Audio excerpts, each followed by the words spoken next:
No matter how high-tech, highfalutin, lazy, or foo-foo America gets, we will never stop hunting and fishing. This is The Hunting Quest. The Hunting Quest. We take 1 hour of every week and talk about our favorite things in the world, hunting and fishing. You'll get tips and help on the fishing environment locally in the DMV area. Plus, we're going to have fun along the way. This is The Hunting Quest. And now your hosts, Mike Tippin and Mark Davis.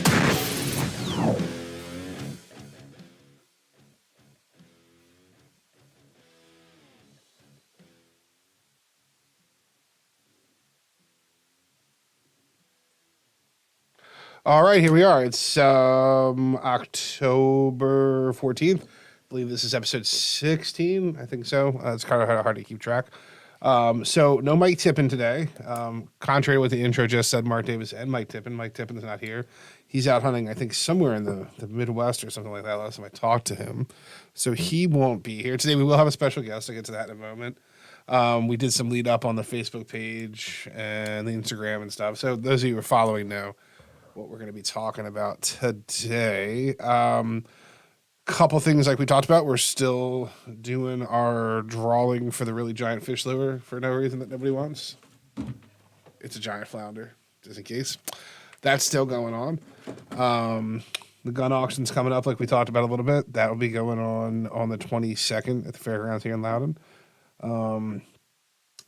Same thing, website's up and running, so if you want to buy anything from Davis Guns and Gear, go ahead and go on our website, follow the links. You can order stuff. It's a good program. Touch base with a couple of things like that. So, roughly what I want to do is when we get into what we're going to talk about today. Today we have a guest on. It's Jay Davis. He happens to be my cousin by chance. We're going to talk about something that not a lot of people know about. You probably more know if you're from the East Coast, or especially if you're from the Maryland and Virginia kind of area. We're going to talk about Sika deer today. So, small little deer that's out there on the eastern shore of Virginia and Maryland. Well, I think just Maryland, actually. I don't know if they're anywhere in Virginia. So, without further ado, Jay, would you like to introduce yourself? Yeah, my name's Jay Davis. Like Mark said, we're cousins. I didn't grow up hunting, but pretty new to it. I think I've been hunting for about 4 or 5 years now. Sika deer hunting for, I think this is my 4th year. So, still learning, still getting out there, seeing what it's all about, but I'm happy to be here. Thanks for having me. How long ago did you get into hunting Sika deer? Sika deer, I think I started hunting in 2019 or 2018. First year, unsuccessful, shot a tree. I've had a lot of failures out there in the Sika woods and marshes, so it's not easy by any stretch. So for people that don't know, because a lot of people don't know, let's talk a little bit about a Sika deer. What exactly is a Sika deer versus a whitetail deer? Because those are the only deer we really have in Maryland. It's the Sikas and the whitetail. I think that's about the only ones. They follow the same season, correct? Yeah, same hunting seasons. A little bit different on the bag regulations or bag limits. But yeah, Sika deer, they're Japanese elk. They're much smaller than whitetail. Live a little bit longer, by a little bit, probably a little bit like double the lifespan, and definitely more interesting. They bugle. They're a lot more vocal than a whitetail, in my opinion. And so we've got one on the wall out here, and it looks kind of like an elk. I mean, it's furrier than a deer is. Like, it has the whole chest piece like that, and the antlers are different. So it definitely looks different. Is it one of those things when you're out there? So when you're out hunting Sika deer, you're in the Marsh areas, right? Correct. So are there regular deer out there? Are there whitetail with them ever, or is it too marshy that it's just them? I'm not really sure. I've never even seen one in like the regular environment. Yeah, so I hunt southern Dorchester around Blackwater. I hunt private land, so I've only ever seen 2 whitetails in my 4 years of hunting this piece of property. I do know that they have gotten up to Easton. I had a buddy stop on the side of 50, said he saw one dead on the side of 50 that was hit, so that's kind of interesting. So they do live in wooded areas as well, but where we are a lot, like most of the time you're going to find them in the marsh and on the edge of it in those woods. Is it something where you feel like since you've been doing it, do you feel like it's growing as a sport? More people coming to get Sika deer, or is it something that's not really? Yeah, so so a lot of people hate on the fact that I'm doing the podcast now. Yeah, so we did actually. So it's funny you talk about that. We did make some posts about hunting Sika deer and about having you on today, and there was some real negative feedback about it. A lot of people talking about different comments that weren't the nicest about telling people or things like that.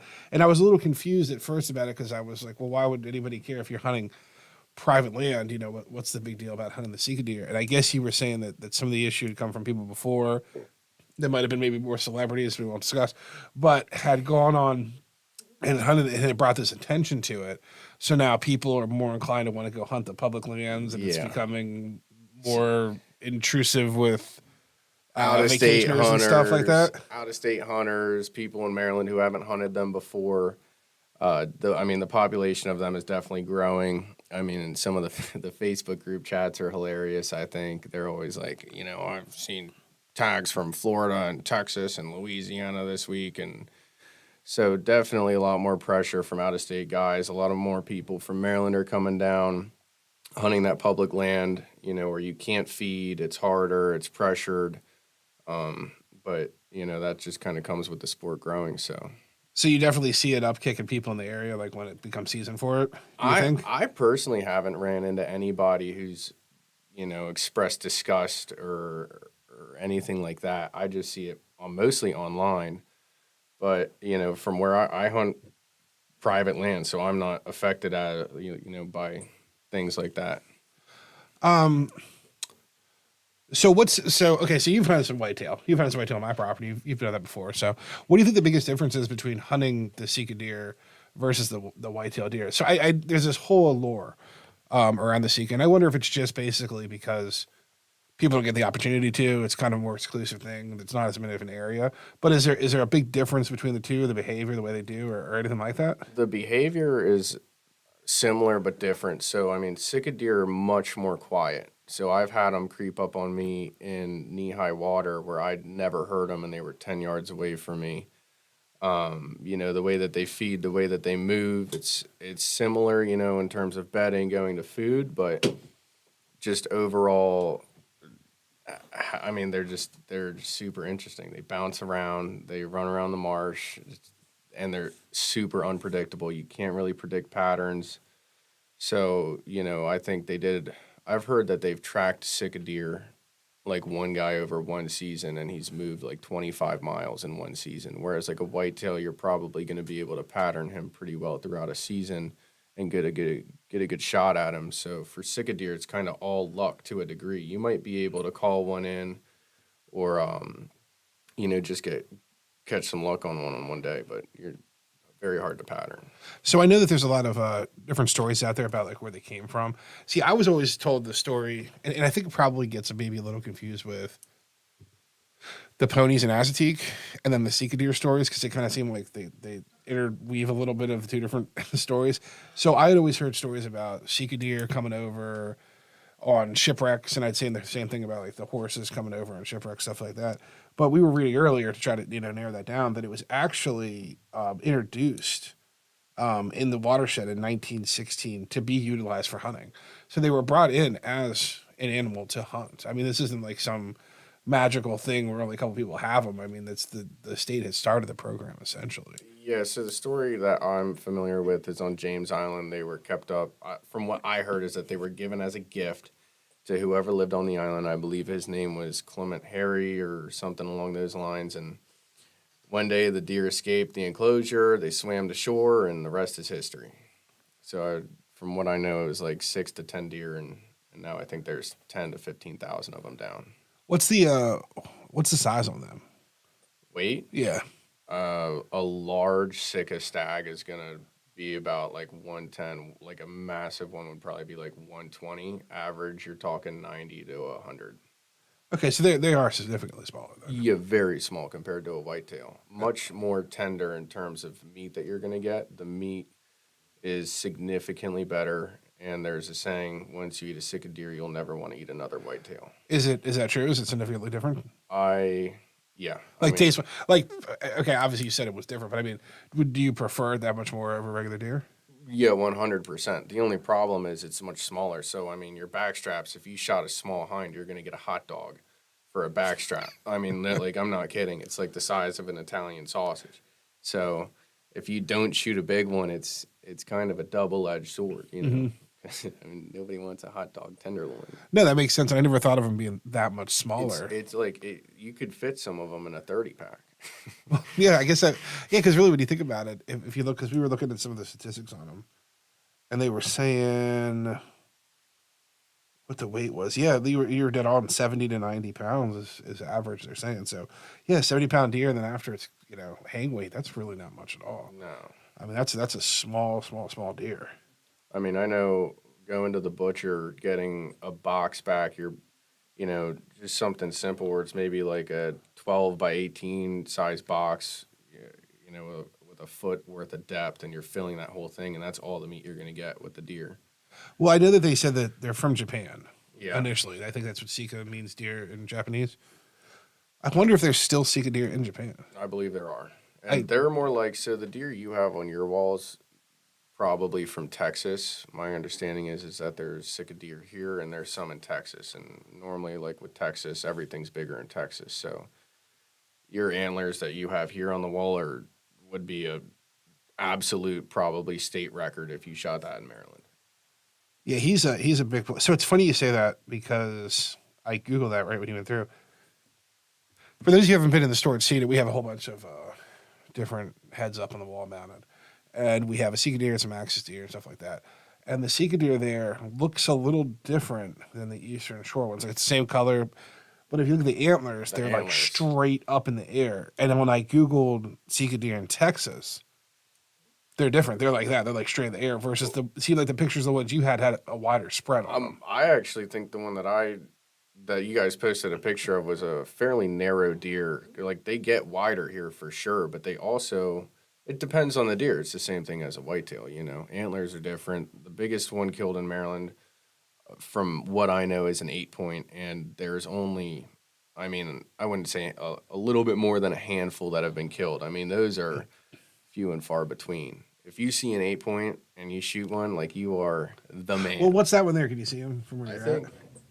Yeah, I think he's... Yeah, he's an 8-point. So that would have been a monster. That would be a state record, never to be beat again. So back to everybody hating you. It's funny because that deer was from a hunting show. so the guy that had that deer, he used to have a hunting show, and it was years ago. It was on VHS, and he would go out, he would hunt, and that's where a lot of these like random mounts come from because he was able to have them because he traveled around for it. And that was one from a hunting show. Now I never asked him where he got. I just assumed it was from Maryland. Because until you said that, I didn't even know they were in Texas. Yeah, I thought Axis deer were in Texas. I didn't know any of the Sika deer were. That would be unreal. So it's really likely too because if you look next to it's the Axis, and those are both his. So he might have got them both at the same time. I would assume. I saw there was something in one of the Facebook groups. There was like a massive Sika stag just sitting in somebody's front lawn in Texas, and it was huge. Well, it's like that giant non-typical we have up there. Mm-hmm. That's Canadian deer. They're massive up there. We just don't get stuff like that. Yeah, like whitetails to me, they're kind of like boring, right? You kind of just sit there and you're waiting for them to come, hunt food plots, and I never really hunted them that hard. My first time hunting, I guess to bring you back when I started was like Western Howard County, and I went hunting in the morning with a guy who got me into it. It was firearm season. I hunted with a Remington 870 with slugs in the morning in this old wooden stand. Didn't see a thing, froze my ass off. And we got down at like 10 o'clock. And I was like, I can't believe I just spent all this money and time trying to become a hunter. Because nobody in our family has hunted, Well, it's funny because we didn't grow up. So we grew up like fishing and stuff. Everybody fished. They did that stuff. Well, I don't know. They didn't fish even as much as I would like to. Yeah, they did. I think they did it like we were born. Yeah, it was like when they were fished like a handful of times, but I'm no fisherman. Well, I always tell people like they always have these stories. of like growing up with their fathers. And my dad taught me how to fish this. My dad taught me that. I would fish with my dad, but he didn't teach me really. I mean, he taught me real basic stuff, but I didn't learn any crazy skills from him. If more, I was reading about stuff and figuring it out on my own.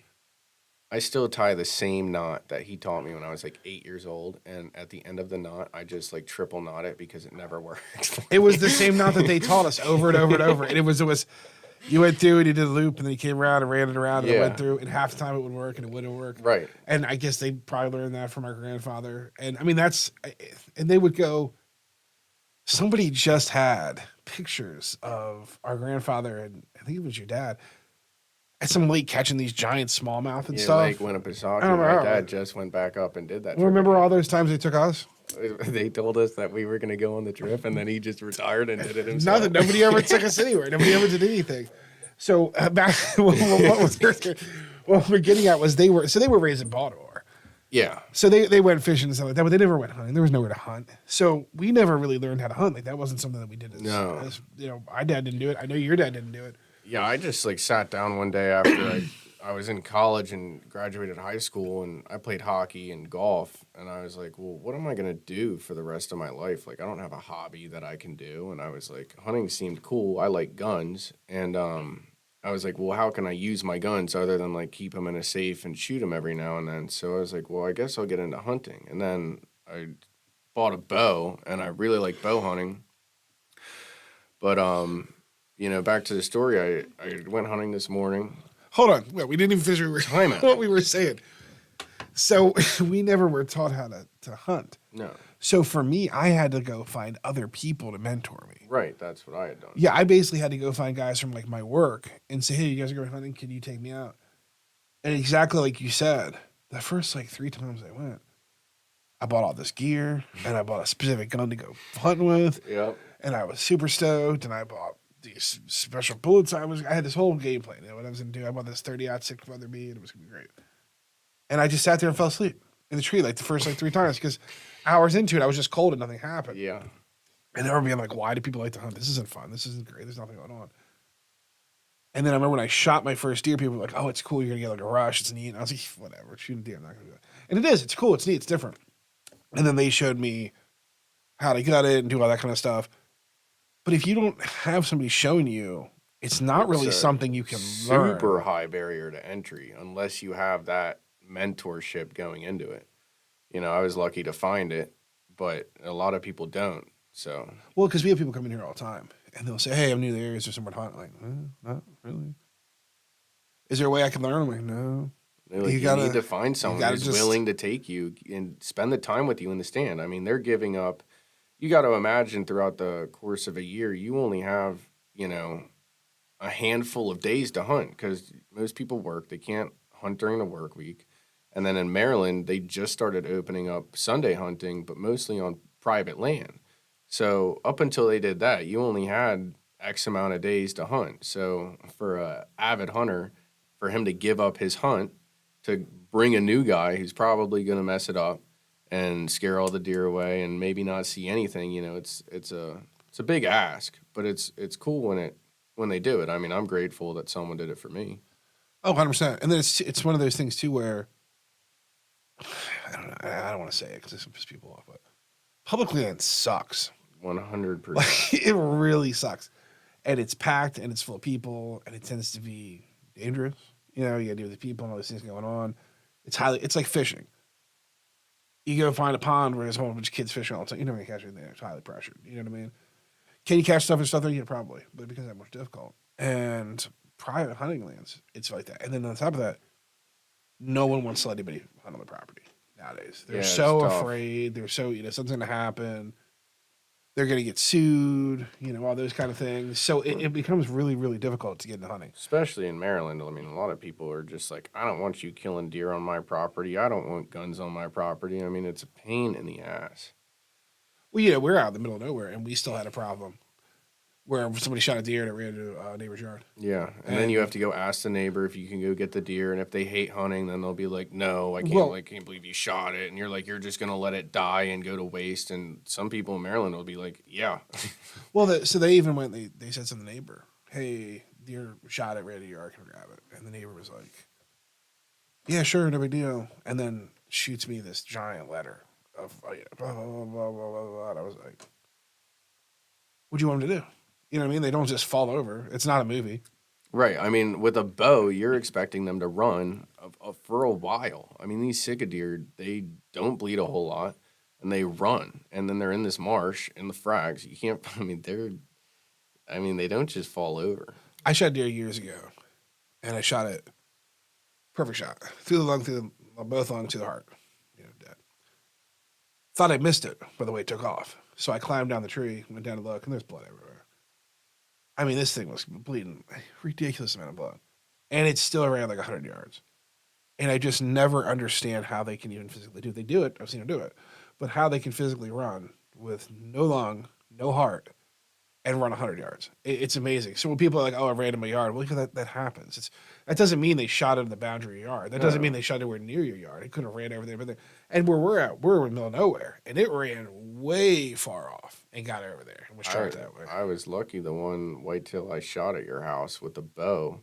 My bow was so off, I shot it through the neck. I forgot about that. And it ran like 20 yards and just fell into the railroad tracks, and that was it. Had those tracks not had that incline and tripped it up, who God knows where it would have gone. Yeah, I mean. And that shows you how it almost got out of there. And you'd be like, it would have gone to that brush. You'd be like, It was crazy. just a horrible shot. straight through the neck. I was like, I'm pretty sure I shot it. It was 20 yards away from me, but. The very first deer I ever shot, I was in this big stand, this big like box stand. And it was really cold. It had been snowing and everything. And I had tucked my coat up and my hood and all this crazy hunting gear that I didn't need.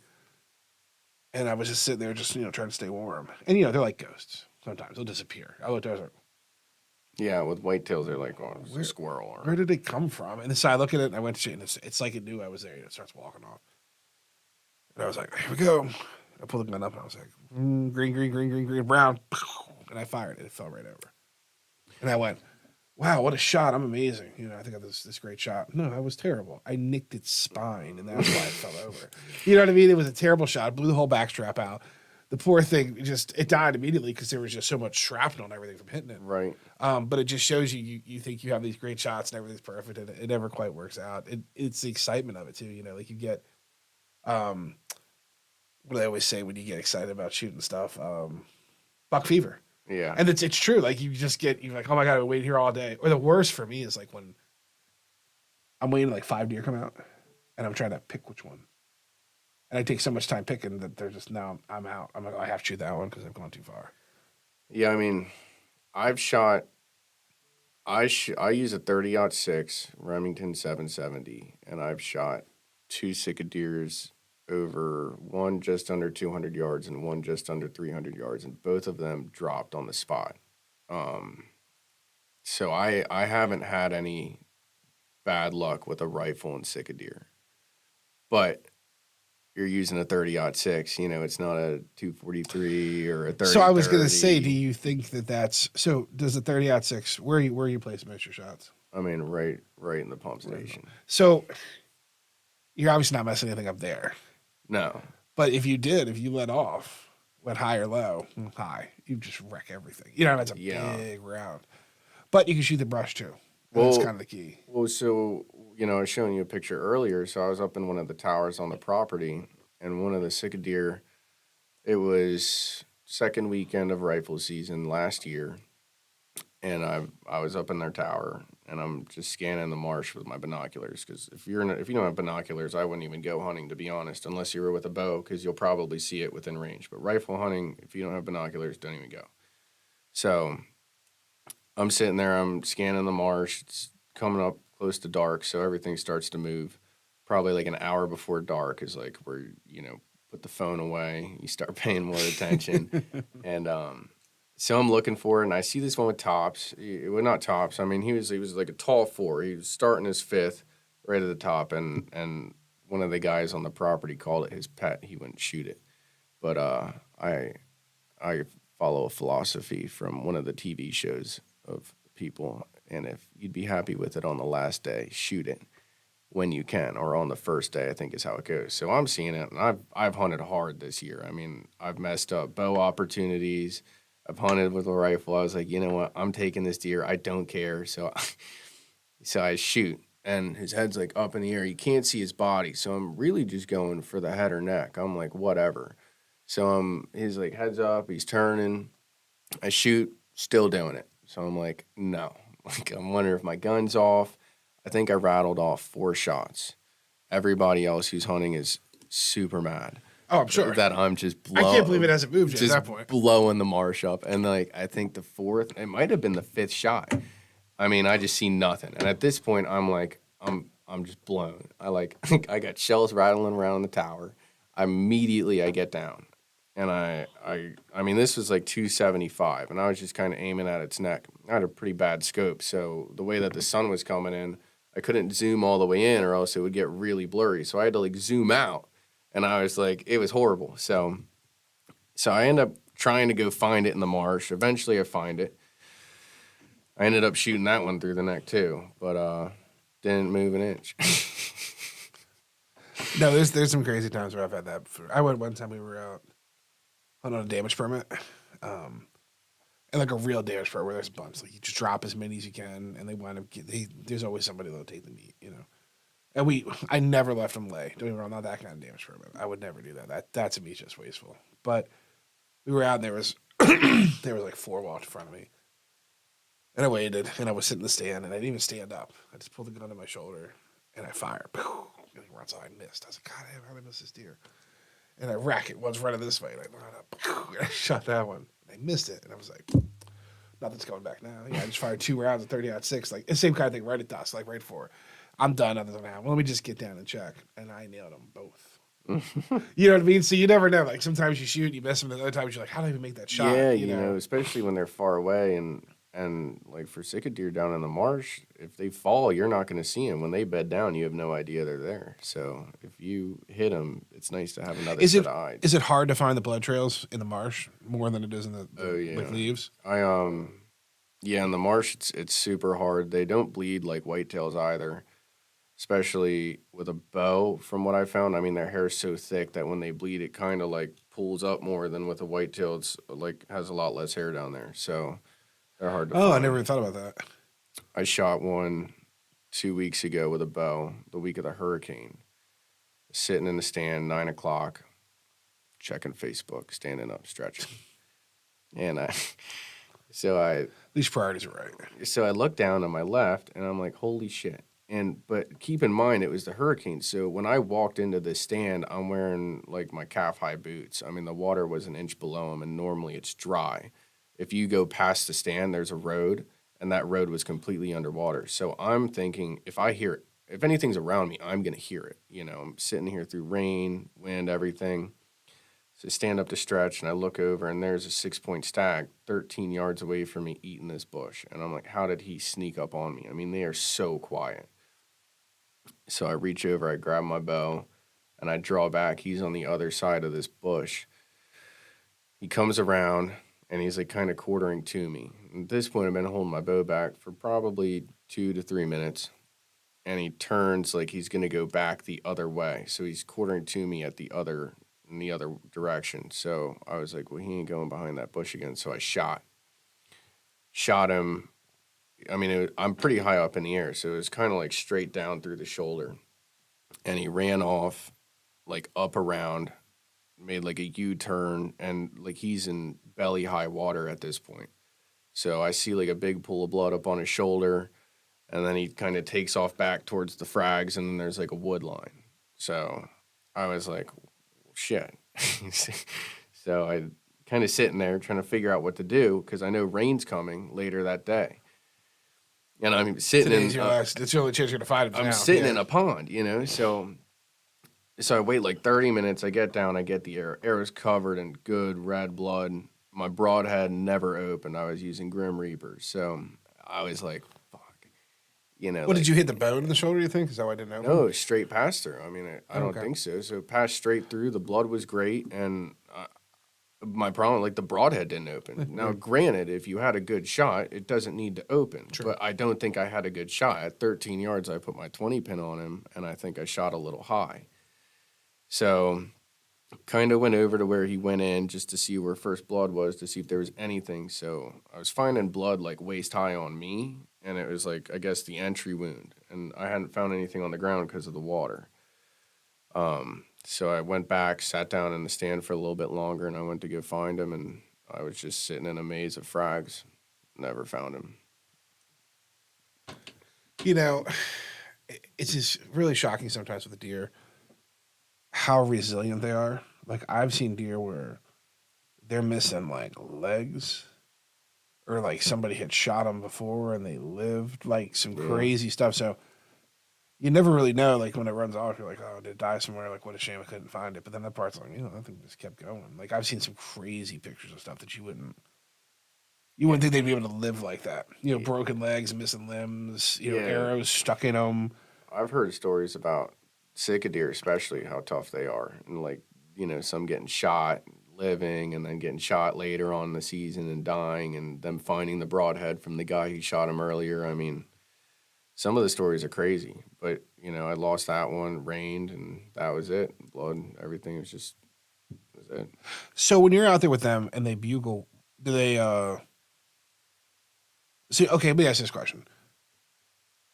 I guess getting familiarized with that marsh, you've been out there sometimes, even just not hunting, just out and about, checking it out or whatever. Yeah, putting stands up or... When do they bugle?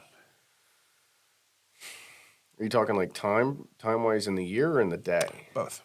So I heard a half dozen to a dozen bugles the opening day in September this year. This last weekend, I heard 3.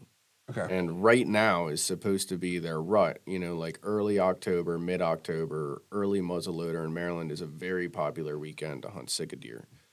So I was expecting last weekend to be, kind of action-packed, but I hadn't heard a whole lot. So normally you'll hear them at night, or like I said, or right around dusk, you'll hear them start firing off, and then in the morning you'll hear a couple too.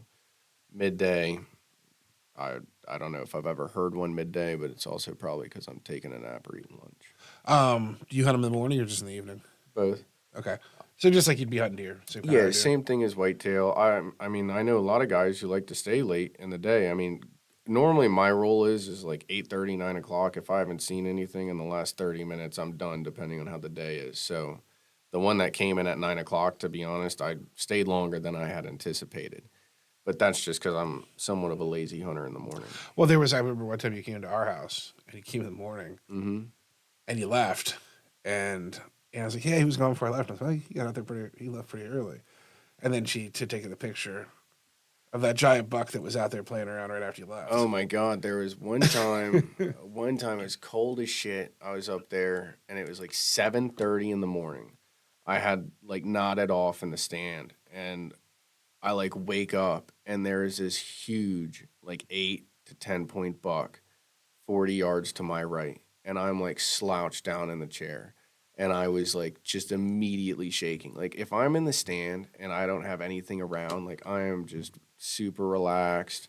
Well, that crisp air. When you suck everything up and that crisp air hits you, you're just like, I'll just fall asleep for a little bit. Yeah. The next thing you know, it's like, that's where they're like ghosts. It's like you wake up and you look and they're just sitting there looking at you. And you're like with the bow with these deer. I mean, they're so skittish. One time last year, I was hunting over a feeder, late October, early November. Feeder went off. No, this is before the feeder went off. I was sitting in the stand, and I heard one bugle in the frags about 80 yards from me. So I gauged, like, for once, I knew where he was, and I could see how loud he was at that distance. So I, like, knowing that now, I can kind of gauge how far they are and whether or not they're worth calling back to or something like that. So he ended up coming into this feeder, and I just sat there and watched him. I mean, a big 6-point. He had, like, a bright red, light brown coat. I mean, he was a gorgeous deer. And he walked right into me 10, 15 yards. And I was sitting there, and I, like, couldn't move because I was going to get busted. So I ended up trying to scoot over. I was in a double-man stand sitting in the middle of it like a jackass. And I tried to scoot over to try and draw back. And as I scooted my butt an inch, it heard my fabric on the seat and took off. And so I was like, I blew it. So the rest of the hunt, there's a hind on the feeder. And I'm just sitting there watching the hind, waiting for this guy to come back, hoping he will, which is very unlikely, by the way. And I end up taking a sip of my water bottle, putting it down on the stand, and the water bottle falls off. So at this point, I'm like, there's nothing around me now. So I get down. As I get down, there's like probably 5 minutes left of good light to hunt. I look up. He's 30 yards away from me, right past the tree that was blocking my view from him. And he stands there. And sometimes, I don't know what they call it, but they kind of like a yelp. They're like a high-pitched yelp. And normally that'll blow everything out. So he does that like little yelp, as I call it, and it just takes off. But if I would have just waited probably 5-10 more minutes, I would have had another shot at him. You know what really amazes me, a little off subject, is turkey. How well turkey can see. Because it was making me think when you were talking about the water bottle. I was out deer hunting, and I happened to have on all this camouflage stuff. Everything was camouflage. Way more than needed for being in a stand, but it was cold weather, so it was cold weather gear. And I had wrapped everything up and I'm like this much of my face showing, just staying warm. And I could hear all this commotion come through the woods. What is that? It's coming. I'm trying not to been around too much, looking around. And it's these turkeys, going through the leaves. And I'm watching them. And they're not paying attention to anything, just going through everything. I don't know. They get about 30 yards away. I'm not moved at all, nothing. 30 yards away, and that turkey just looks right at my eyes, and they're gone. Just amazing. I didn't move at all. You know what I mean? Sometimes it just amazes me how well everything can see out there, how adapted they are to seeing the difference between you and what they normally see. You know what I mean? I think turkey hunting's the hardest hunting that I've done. So here's my problem with turkey hunting. I don't like wild turkey.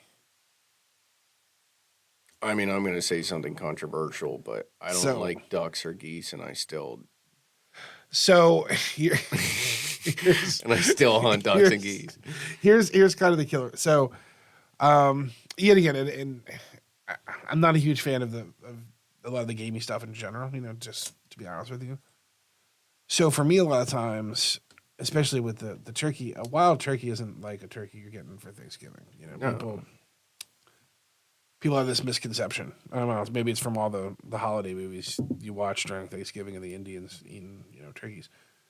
They don't taste like that. The legs are, they're so tough, and the meat's different. And it's darker, and it's not white like it is. And it's gamey. So I'm not a huge fan of it. So I don't spend a lot of time turkey hunting for that reason. As far as a really fun hunt, yeah, that's great. I mean, it's hard. I've heard when it's successful, it's great. It's a fun thing. It's a lot of work. You're out there for a while. It's definitely, you have a high yield. You have a high chance of failing and being terrible at it. Where I'm at, there's a lot of turkey. So you kind of have a better odd. There's not a lot of predators for them. So they tend to be out there, in a good amount, which is really fun. But it's not my thing. Now, I've never really spent much time waterfowl hunting. But I hear everybody that gets into it big just loves it. You know what I mean? It's a fun thing, a lot of movement going on, and I assume that's probably what you like more about it than anything. Yeah, I mean, I have a couple buddies I've tried to get into hunting since I have. Excuse me, and they tend to get more into waterfowl. I think waterfowl is a good way. That was the second hunt I ever did was waterfowl. I went goose hunting, and I mean, it's a lot more inclusive. You can sit there and bullshit with everybody, cook breakfast. It's a little bit more action packed. There's a lot more going on. So I think as like an intro, I think it's a lot nicer to do that for new hunters. And, I'm terrible at duck calling and goose calling. So, if you get really good at that, you tend to be a pretty valuable guy and get invited on a lot of hunts, whereas I'm just a reckless trigger. So waterfowl hunting tends to be one or the other. You either have these great places of these beautiful camps and blinds, and like you said, they got refrigerators and ovens, and they're cooking and doing all kinds of crazy stuff, or it's the complete other way. And it's the most miserable, diehard thing in the world where it's raining and it's cold and it's nasty. Well, that's and it's the wet. best time to hunt them. And they are just, and they're out there in a canoe and you're just soaked and terrible, And it's, like I said, it's one of the two. But they're both, I mean, it's exhilarating. It's like anything else, too. It's even like fishing. All summer, you go to like a public pier, like a big pier somewhere. There's people fishing all day long. All summer, they're out there fishing, having a blast. Come October, there's like 3 guys out there. Right. And it's terrible. When it gets cold. But when you get into those big fish, they start running, stripers run through, you go through, and you start jigging them like crazy. It's the funnest thing in the world. You forget about being cold. You don't remember. I tell you what, every time I ever went out and we caught some big fish when it was cold out, the whole time I was there, I remember being cold. I just know I did. But my memory catch that fish, I don't have any remember being cold whatsoever. I just want to, I was catching fish. That's what I care about. So it's kind of one of those things, once you get into it and it works well, you don't think about all the terrible parts of it. Right. I mean, that's like waterfowl to me. We're on water down there, so we waterfowl hunt a decent amount.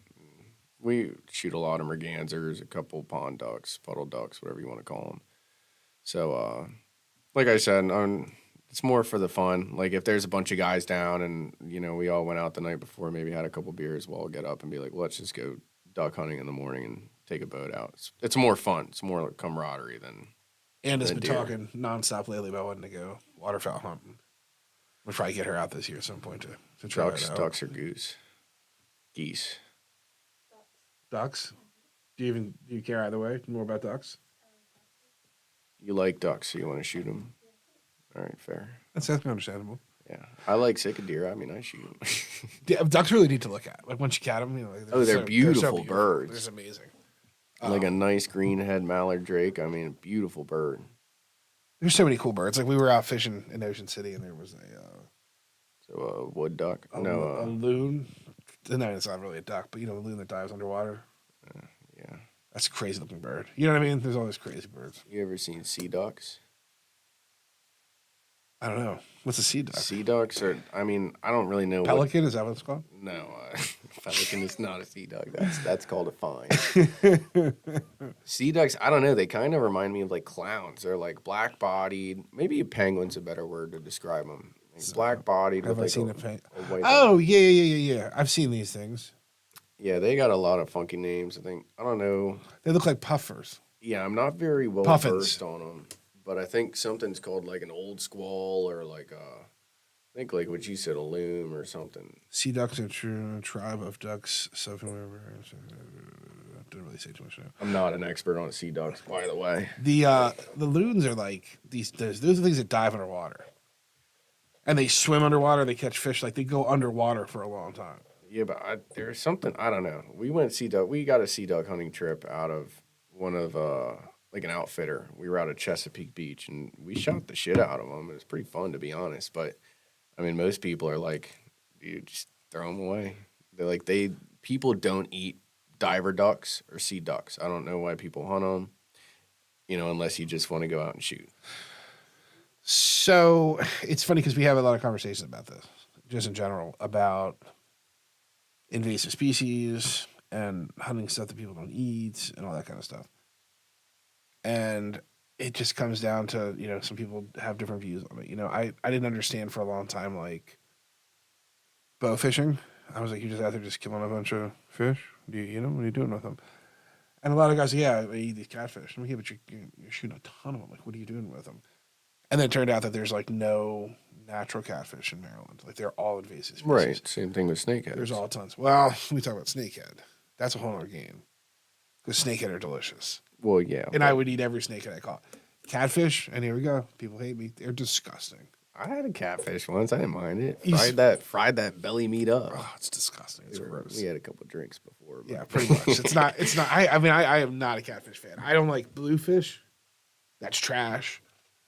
Catfish, don't eat that. No, I like flounder. But snakehead is delicious. Really, really, actually really never good. caught a snakehead ever. So they're not as easy to catch as people make them out to be. They're not like this crazy eat everything monster. If you go out and bass fish in an area they're at, eventually catch one. Yeah, I mean, but if I go fishing on a pond, it's for largemouth bass. And then apparently there's a ton of them down in Dorchester, but I don't really fish a whole lot down there. So you'd have to really so if you went out there and you were like bass fishing and you just kept fishing, eventually you're like, oh, this is a big bass. And you realize, oh shit, this is a snakehead. Yeah, I think there's a podcast called like Blackwater's Edge, and they talk a lot of snake water down in Dorchester. The first one I ever caught, we were fishing in a brackish marsh, and two streams came together, and the bass will sit on the ledge of the one stream and ambush things that comes by, and we were just catching bass. Bass. I was like, oh, what the hell is this? A big bass. And really, it was a giant snakehead. Really? Yeah. A good fight? Pretty good fight. Really, it didn't know what it was, so it was really confused. Like, what the hell's going on with this fish?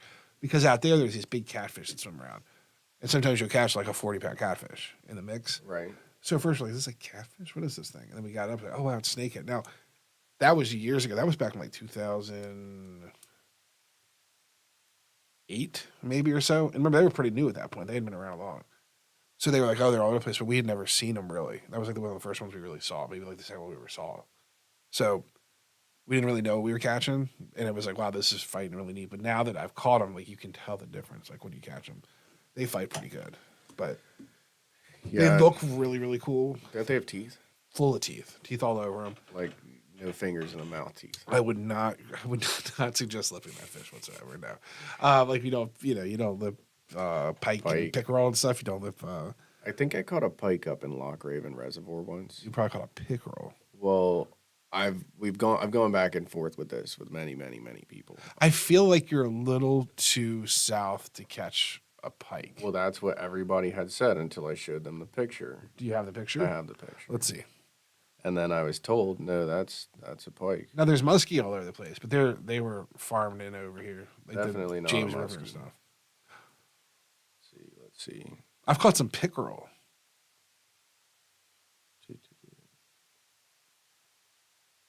So my dad used to say that they caught a gar there one time. My dad just texted me. He texted me too. What did he text you? He's live watching. He wanted to let everybody know that my arms look skinny in this podcast. Thank you for that, Glenn. They're probably all watching. Probably just chirping me. All right, hang on. It's back here somewhere. This is a great picture. It better be.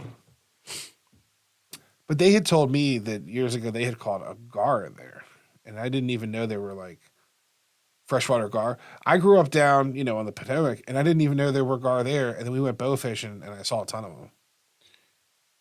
This muskie's from like around here. That's huge. Isn't that like a record? That is the record. Yeah. That's why we had that picture. I'm close. We should have planned this before the podcast this is for pretty bad. To find this picture. I don't know. Oh, here it is. All right, let's see. That's a chain pickerel. So that's what I had said. That's 100% chain pickerel. And then I was being told that it was a pike. See the pattern? Yeah. That's pickerel. No, that's a good sized pickerel. All right, no pike in Loch Raven. I mean, there could be. I've heard that there are. Did we Google it? No, there are. I've seen it at the lodge where I rented my electric motor and my John boat. Do they still do that? I thought that was only like in the 70s. No, I mean I did it. I think that was like 2 years ago. So, are you sure there's pike in? Yeah, in the lodge they said that there were. I mean, it wasn't like a very popular, fish, but because that's a pickerel. If you look at the wall in the other room, there's a pickerel on the wall. Yeah, looks just like that. I mean, that had teeth. Yeah, they do. They all those bony fish. I was nervous because I didn't know if I was prepared because I was going bass fishing.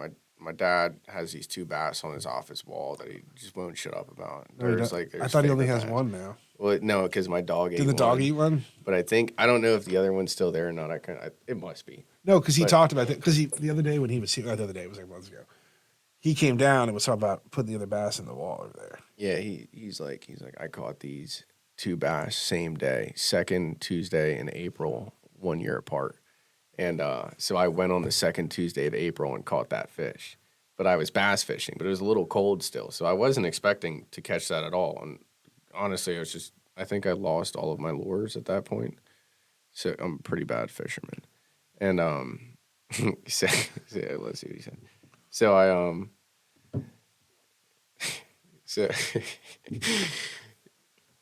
So I threw this plug out. It's called the Gotcha plug. It's one of my favorite lures ever. A gotcha plug, a saltwater vertical jigging, straight up is what you call it. I've caught rockfish on it, but I just knew I could cast this thing super far, so I was just chucking it, and I mean wasn't expecting to hit anything. I was just motoring back to the lodge because I was done, and I hadn't caught anything all day except for that on that gotcha plug. Do you know the history of gotcha plug? Know where it started? No. Okay.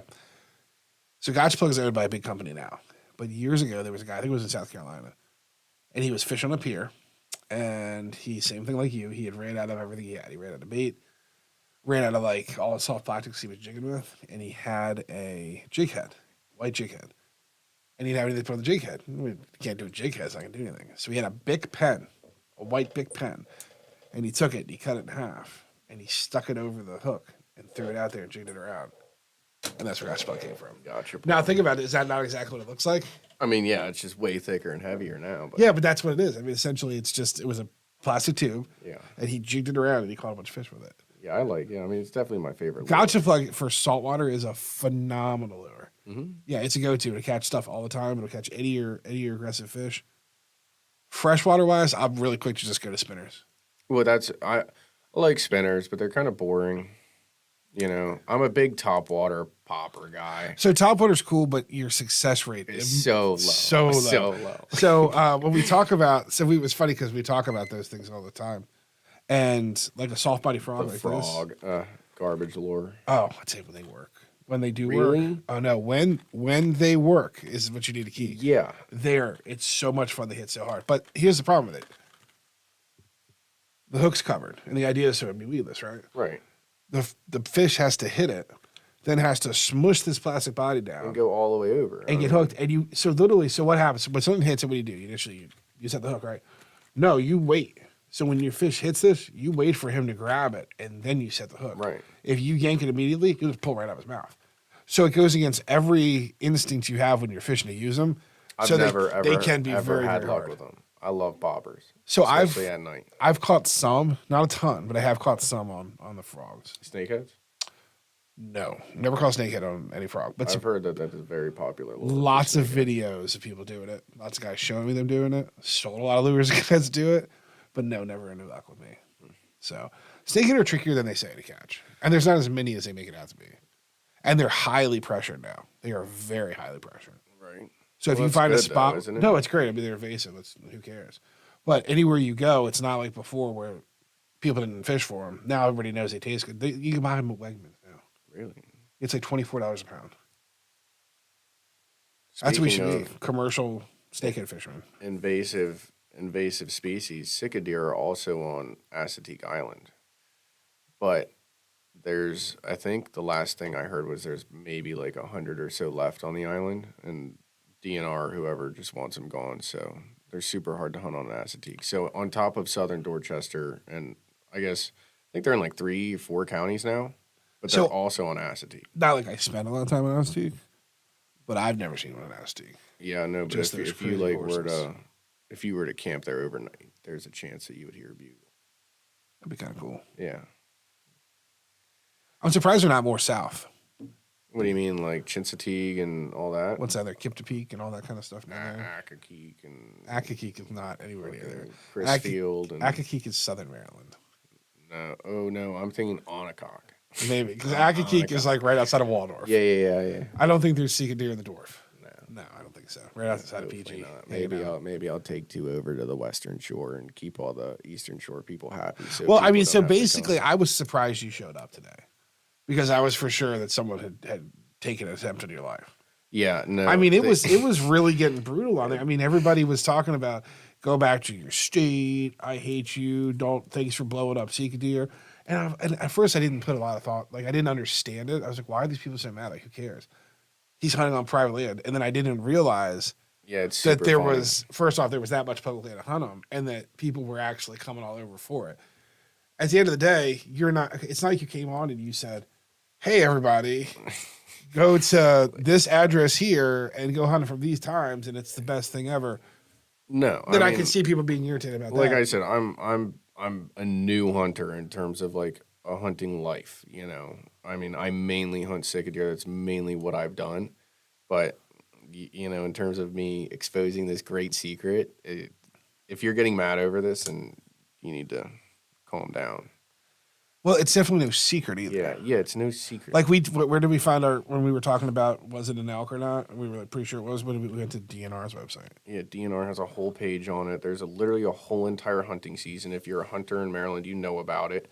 So you're not just enticing people who aren't hunters to start hunting just to hunt Sika deer. The only thing that, you know, anybody ever did was make a show. and make 2 episodes about it. So, but we'll say this though: on that same show, he did talk about a bunch of fishing and crabbing and other stuff. Yeah. And no one got upset about that. Oh man, you're blowing it up. Everybody's gonna go with these blue crabs, and they're all gonna go away. That didn't happen. Nobody complained about that. And he look, they also go all over the country. I want to go out west. I want to go elk hunt. I'd love to go to Alaska. I'd love to go moose hunting. I want to do all of those things, and it has maybe said shows, been a part of that. Sure, but in terms of Sika deer, I was hunting them before that ever aired. I think we should go to Alaska and catch halibut. I think we should go to Alaska and hunt. There's bears up there. Yeah, we can shoot bears. No, I don't want to shoot them. I'm just talking about the bears eating us. I'm not getting eaten by a bear. I don't know, big bear. We can hunt bears, caribou, Here's what we need to do. and moose. I also want to go to Washington State, and I want to catch a sturgeon. I don't think I ever want to go to Washington State. Have you seen the sturgeon? No. They're like 12 feet long. I'm not big into the whole fishing thing. I think if you saw the sturgeon, you'd be more into it.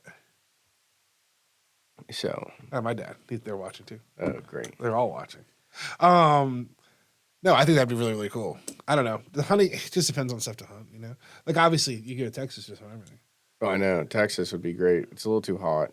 They talk about, it is a perfect example, everybody being mad about the Sika deer. And then the reality is that you could go to Texas and get really big ones. Yeah. And nobody's really mad just about go. that. Yeah, go to Texas and hunt Sika deer if you want big ones. Don't come to Maryland. How about that? There you go. And then High nobody's- five me, Eastern Shore boys. Someone called me a chicken necker. It was super funny because I am. So, And, what is the definition of, what did you say it was? So chicken necker, from what I know, Is that like people that tie chicken necks on ropes and go crabbing? Yeah, but it came from people who weren't from the Eastern Shore coming to the Eastern Shore for a day and crabbing with a chicken neck. So they would call them chicken neckers. So for day trippers, or I'm actually more like a weekend tripper, so I'm a little bit more than a chicken necker. Thank you. And so yeah, it's guys coming over for a trip, a short trip, but they're not from the shore. But the funny part about it is that, and I might get corrected here in a minute on the phone, we'll find out. I think our family is all from the Eastern Shore, and I think they were watermen. Glenn and Scott, please correct that and or confirm. Yeah, I'm Right pretty sure. I may not be a chicken necker. This is live news. Yeah, so- I think there was a town where we all came from. And I think that was the whole gist, it was like it was all like watermen. And I can't remember the name of the town right now, and I can't remember. Like Davis Street and things like that. We went there one time, and like all the buildings were named like Davis Library and this, that, and the other. And I can't remember the name of the town. There was like 2 names of the town. One was Davis, and I don't remember what the other one was. Let's see, hang on. Did somebody? I'm getting a straight no. I thought there was. Well, I think Glenn's lying. I don't Yeah, know. Glenn, Like, you might not know. he's Just ruining our pod. whatever. I'm pretty sure. For now, I'll accept my chicken necker Well, title. for now you can hold it temporarily. Yeah, but but- I think genetically. Rock Hall, what's that mean, Glenn? I don't know. See, they can't send texts like normal people. It's just like little words in there, and we're never gonna get it figured out. That's their bedtime. The whole world is on pins and needles right now to find out Yeah. where our heritage is from. So yeah, I'm heading down there afterwards. I'll be down for father's uncle. So yeah, somewhat maybe. My father's uncle. That means So that'll be my great uncle. I guess it'll be our great uncle.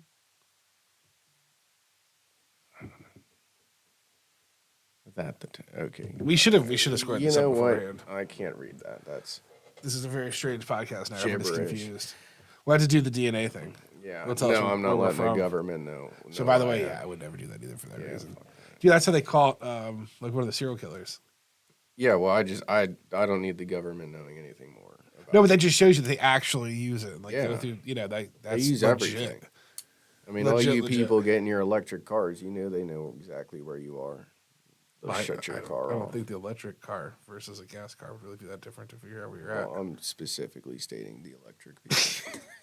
They'll shut your car down. Just wait. Anyways, All right, dude. So we're running out of time. Anything else you want to say while you're on here that to make everybody else hate you? no, good luck hunting. It's pretty much all I got. Thanks for having me. If you have any questions about any Sika Deer stuff or anything like that, you can send us a message. I can ask Jay questions. If you need anything going on, That's it from Jay, right? Yeah, That's it. I mean, maybe I'll send you a picture if I shoot something. This We'll get some new weekend. pictures. Yeah, we'll put some pictures up of your adventures throughout. So remember, like we talked about earlier in the podcast before, we do have that one auction coming up with like 200 and some odd guns with Damewood that we're working on. So if you're local, you can do that, or you can go to the website, look at that. Go to our website, you can buy stuff too. We're still doing a couple giveaways. We'll put that on the bottom of the post. And that about wraps up what we're looking for. If you got nothing to add, like I always tell people, take the kids out, fishing, hunting, get them involved, stuff like that. That's the most important thing out there, I think, right now. And that's about it. All right, have a good one.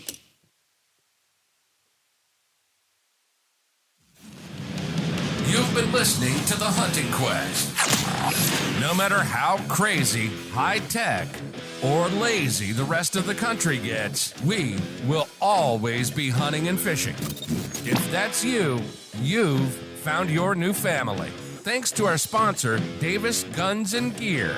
Thanks for listening to the show. Make sure to like, rate, and review. And we'll be back soon. Reach out to us by email at info@thehuntingquest.com and check us out on Instagram and YouTube at The Hunting Quest. See you next time.